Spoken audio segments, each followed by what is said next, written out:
न कि यदुवंशी कुल में जन्म लेने के बाद लालू प्रसाद जैसे और तेजस्वी जैसे लोग जो बिहार में अपहरण, हत्या, बलात्कार की घटना करवाने का काम करता है। और यदुवंशी के नाम पर कलंक है ये लोग, क्योंकि यदुवंशी में कृष्ण ने कभी ऐसा नहीं सिखाया था कि तुम महिलाओं का अपमान करो, तुम गोपियों को उठा करके ले जाओ। किसी यदुवंशी कृष्ण ने ये नहीं सिखाया था। ये सत्ता में रह करके यादवों का सर्वनाश करने का काम किए हैं, यादवों का विनाश किए हैं। और निश्चित तौर पर तेजस्वी जी और लालू जी को यह समझना पड़ेगा कि मोहन आए हैं और प्रेम की गीत और प्रेम की गंगा बिहार में बहेगी। आप हैं बिहार संवाददाता के साथ और मैं हूं मनोज चतुर्वेदी। आज विजय सिन्हा विपक्ष के बिहार विधानसभा में नेता हैं भाजपा के, उनके घर जो है विधानमंडल दल की बैठक चल रही है। तमाम जो भाजपा के सांसद हैं, विधायक हैं, विधान परिषद के सदस्य हैं, तमाम लोगों का जमावड़ा जो है वो जुटा है विजय सिन्हा के घर पे।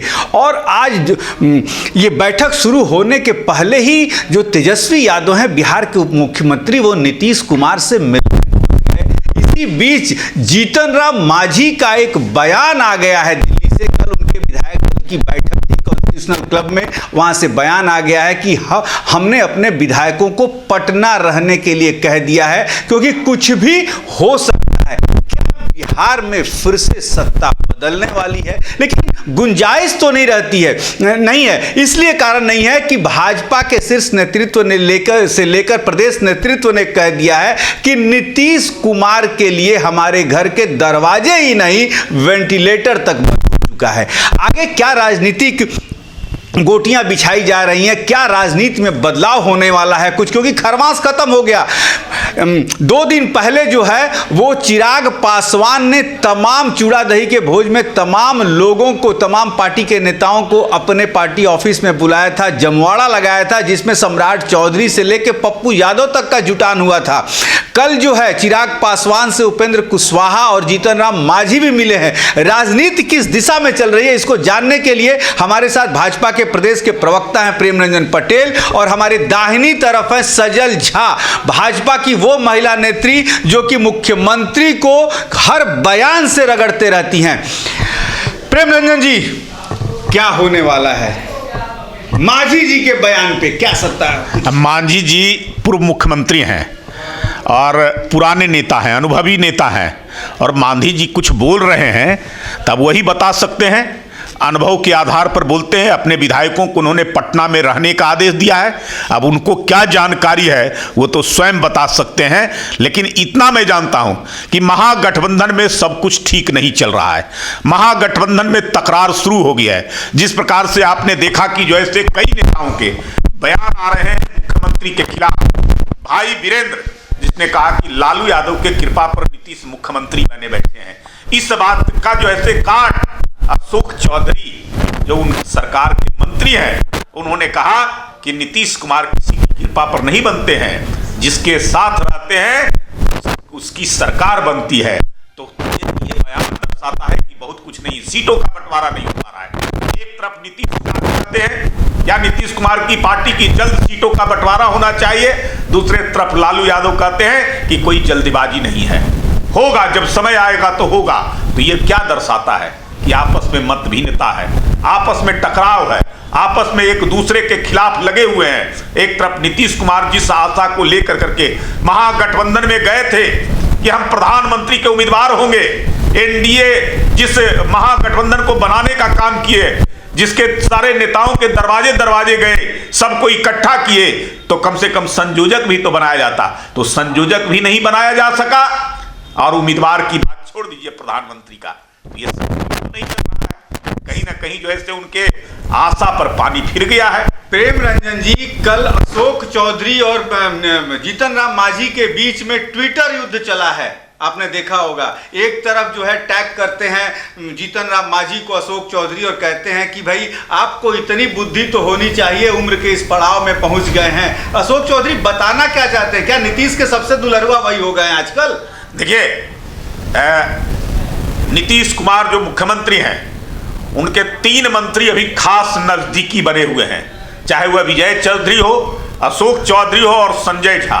अब इन्हीं लोगों के दिमाग से नीतीश कुमार जो भी काम करते हैं, अभी जिस प्रकार से उनके राष्ट्रीय अध्यक्ष ललन सिंह को हटाया गया, इसमें जो बातें आ रही है कि ललन सिंह उनकी पार्टी को तोड़ रहे थे और उनकी पार्टी की को नीतीश कुमार से हटा करके नीतीश कुमार को पदच्युत करके तेजस्वी यादव को मुख्यमंत्री बनाने का काम कर रहे थे। ललन सिंह को हटाने में 3 नेताओं की बड़ी भूमिका रही है, अशोक चौधरी, विजय चौधरी और संजय झा। उन लोगों ने नीतीश कुमार के साथ मिलकर करके उनको राष्ट्रीय अध्यक्ष से हटवाने का काम किया कि पार्टी को अगर बचाना है तो ललन सिंह को हटाना होगा। तो मुझे लगता है कि अशोक चौधरी काफी उनके नजदीक है, संजय झा उनके काफी नजदीक है, विजय चौधरी काफी नजदीक है, किचन कैबिनेट के हैं। वो लोग नीतियां सब कुछ तय करते हैं बैठ कर करके, और नीतीश कुमार उसी रणनीतियों के आधार पर काम करते हैं। सजल जी, नीतीश कुमार जो है आखिर कोई फैसला अपने से क्यों नहीं ले पा रहे हैं? जहां अशोक चौधरी ने जीतन राम मांझी जैसे बुजुर्ग नेता को कहा है कि आप बुजुर्ग हो गए, आपकी स्मरण शक्ति जो है कमजोर हो गई है, यही चीज तो कहीं ना कहीं मुख्यमंत्री नीतीश कुमार पर भी लागू होता है जब महिलाओं के बारे में वो तमाम बातें करते हैं। देखिए, नीतीश कुमार जी जब से मुख्यमंत्री बने, बेसहारा मुख्यमंत्री है, सहारा ले लेके मुख्यमंत्री बनते हैं। इनकी एक नवरत्न की टीम बन जाती है, कभी 4 लोग इनको सहारा देते हैं, कभी 4 लोग सहारा देते हैं। कभी एक पक्ष मजबूत होता है तो आरजेडी में जाते हैं, जब दूसरा पक्ष मजबूत होता है तो इधर चले आते हैं। तो मुझे तो ये समझ में नहीं आता है कि नीतीश कुमार जी जब शुरू से मुख्यमंत्री बने हुए हैं और इनको 2 पलड़ा मिलके इधर उधर करता है, और आज जो स्थिति है, जो मानसिक दिवालियापन मुख्यमंत्री जी का हो गया है, मुझे तो लगता है कि मैं एक महिला नेत्री हूँ और अब इनका सारा कामकाज खत्म है। अब इनको इस उम्र में पता नहीं कौन सा विषय इनको समा गया है, जब भी मंच पर चढ़ते हैं इनका विषय महिला होती है। अब ये राज्य चला रहे हैं कि महिला को चला रहे हैं, मुझे भी समझ में नहीं आ रहा है। ये जहां जाते हैं वहां महिलाओं का अपमान करते हैं, जिस सरकार में बैठते हैं वहीं पर इनका युद्ध शुरू हो जाता है। दही चूड़ा खाने भी जाते हैं, तिलक भी नहीं लगाते हैं। सरकार में बैठे हैं, कहते हैं प्रधानमंत्री बनेंगे और इनको गठबंधन सहयोग नहीं करता है। तो मुझे तो लगता है कि नीतीश कुमार जी का ऐसा मानसिक दिवालियापन हो गया है कि इनको कुछ लोग मुखौटा बना के मुख्यमंत्री बना के रखा हुआ है। ये मुखौटा के रूप में है, नहीं बोलने की स्थिति में है, न चलने की स्थिति में, न करने की स्थिति में है। ये जो अभी हमारे भाई प्रेम रंजन जी कह रहे थे कि कभी अशोक चौधरी जी हावी हो जा रहे हैं, कभी संजय झा जी हावी हो जा रहे हैं, कभी कोई हावी हो जा रहे हैं। तो अरे भैया, जब आपका अपना आदमी ही समाप्त हो गया तो जदयू का अस्तित्व कहाँ रह गया है? अब तो इनको कोई कांग्रेस से आके चला ले रहा है, कोई आरजेडी से आके चला ले रहा है, कोई कहीं से आके चला ले रहा है। तो अभी देखते जाइए, अब इनकी जो स्थिति है, गए थे प्रधानमंत्री बनने, उसके बाद आए संयोजक बनने, तो प्रधानमंत्री तो नहीं बने, संयोजक भी नहीं बने। और हमने कहा था कि इनकी सीमा समाप्त हो जाएगी जिस दिन इनका सीट शेयरिंग होगा।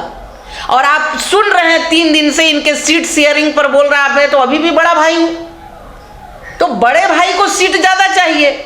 ये तो छोटे भाई कभी हो नहीं सकते हैं, ये तो हमेशा से बड़े भाई बिहार में रहे हैं। शरीफ की घटना के बाद सजल जी, सरकार के तरफ से कोई बयान नहीं आया, डीएम गए 4 लाख कुछ रुपया का चेक देकर चले आए। क्या सरकार की यही जिम्मेवारी है कि शराब पीने से लोग मरे, बलात्कार से बच्चियां मर जाए, बस वो जो मुआवजा राशि है जा दे दो, बस सब कुछ ठीक हो जाएगा? तो ये जिनके साथ बैठे हैं उनका धंधा ही यही था। आप याद कीजिए ना, आरजेडी का समय, आरजेडी के लोग क्या करते थे? नेता बैठे थे, आईएएस के घर में बलात्कार होता था, मंत्री रहते थे, राजवल्लभ छोटे बच्चियों का बलात्कार करता था। ये तो जिसके साथ बैठे हैं उसकी संस्कृति यही है। तो जैसी जिसकी करनी वैसा तो करेंगे ही। जब साथ में संगत से गुण होता है, संगत से गुण जात, तो बैठे हैं लालू जी के साथ, तो बलात्कार नहीं करवाएंगे तो करेंगे क्या ही? नीतीश कुमार कहते हैं कि हमने जो है बिहार में महिलाओं को सम्मान दिया, महिलाओं को आरक्षण दिया, महिला वोट से ही मैं जीत के आता हूं। क्या 2024 और 2025 में बिहार की महिलाएं इनको सबक सिखाएंगी या उसी आरक्षण के लालच में फिर से नीतीश कुमार? मैं तो इनसे पूछना चाहती हूँ कि आरक्षण क्यों दिलाए हैं? कि आरक्षण दिला करके और आरजेडी के लोगों से बलात्कार कराने के लिए? इसीलिए ये आरक्षण दिलवाए हैं। आज हमारे गांव की महिलाएं आरक्षण लेकर के अगर पंचायत समिति बनी है, मुखिया बनी है, ये बनी है, तो उनको जागरूक करके हम सड़क पर ला करके उनके हित में काम करेंगे कि घर से बच्ची को साइकिल दे और जाओ, तुम्हारा बलात्कार हो जाएगा। बिहार की महिलाओं को क्या संदेश देंगी? फिर से नीतीश कुमार को लाना है या भाजपा में किसी को बनाना है? नीतीश कुमार को तो जो महिला प्रेम हो गया है, मैं तो नीतीश कुमार जी से कहना चाहती हूँ कि इतना आरक्षण देके महिला प्रेम पाल करके दुर्भाग्य कर लिया आप अपना।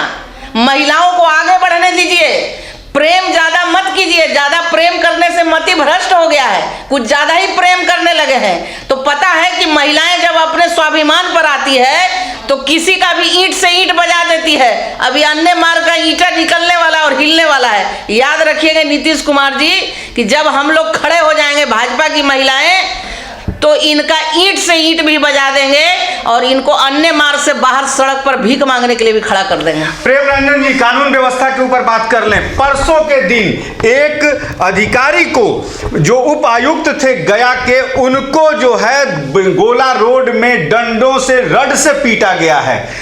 उन्हें एयरलिफ्ट किया गया है, एयर एम्बुलेंस से उनको दिल्ली भेजा गया है। और उसी समय जो पीटने वाला है वो बयान देता है कि मेरा नाम ये है और मैं लालू यादव का भतीजा हूं, जो उखाड़ना है उखाड़ लो। क्या कहना चाहे उसके बाद? ये कोई नई बात है, ये तो होता रहा है। लालू यादव की सरकार में अपराधियों का पूरी तरह से मनोबल ऊंचा था, सबको छूट था, कोई कुछ भी घटना को अंजाम दे सकता है। हत्या, अपहरण, डकैती, लूट की घटनाएं, बलात्कार की घटनाएं सब होती थी और अपराधी खुलेआम घूमते थे। पूरा एकदम वर्चस्व, दबदबा सत्ता में बैठे लोगों का होता था। सत्ता संरक्षण भी उन अपराधियों को मिलता था। माफिया तत्व सक्रिय। आज भी वही स्थिति हो रही है। आज भी उस समय जंगल राज था, मैं तो कह रहा हूं कि आज महाजंगल राज है। आज भी जो है किसी का कोई पदाधिकारी का सुनवाई नहीं। जिस प्रकार से लालू यादव के परिवार का, सत्ता में बैठे हैं तेजस्वी यादव, बयान तो दे रहे हैं, लेकिन उनके परिवार का, नागेंद्र यादव का भतीजा, और उसने जिस प्रकार से अधिकारी को पीटा है, जिसको दिल्ली ले जाना पड़ा, कितनी बेरहमी तरीके से उसके साथ जो है झगड़ा किया है, साधारण सी बात को लेकर करके। तो आप सोच सकते हैं कि सत्ता का क्या रौब होता है इन लोगों को। इनको सत्ता चाहिए तो उस सत्ता का जो है उपयोग करते हैं दूसरों पर रौब झाड़ने में, दूसरों पर जो है दादागिरी करने में और संपत्ति बनाने में। यही तो इस सरकार का देन है। अंतिम सवाल प्रेम रंजन जी, मोहन यादव को आपने बुलाया। मोहन यादव कल, मैंने एक तरह से कहिए, मोहन यादव कल एक सांस्कृतिक कार्यक्रम में, कृष्ण चेतना समिति के कार्यक्रम में आए, लेकिन भाजपा के नेता उस मंच पर नहीं दिखे। जो दिखे भी वो दर्शक दीर्घा में बैठे हुए थे।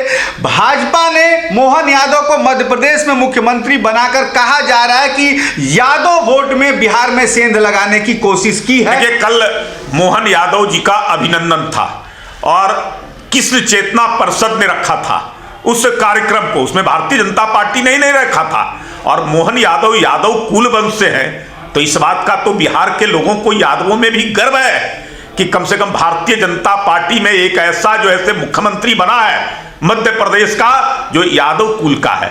जो यादवों को सपना लालू यादव दिखाते थे, यादवों में गरीब है, बहुत सारे गरीब हैं, लेकिन उन गरीबों के लिए कुछ नहीं किया लालू यादव। लालू यादव तो अपने परिवार और अपनी संपत्ति, इसके अलावा जो है अपने जाति का भी कुछ नहीं किया। तो जो अपने जाति का भी कुछ नहीं कर सकता है, वह बिहार का क्या भला करेगा।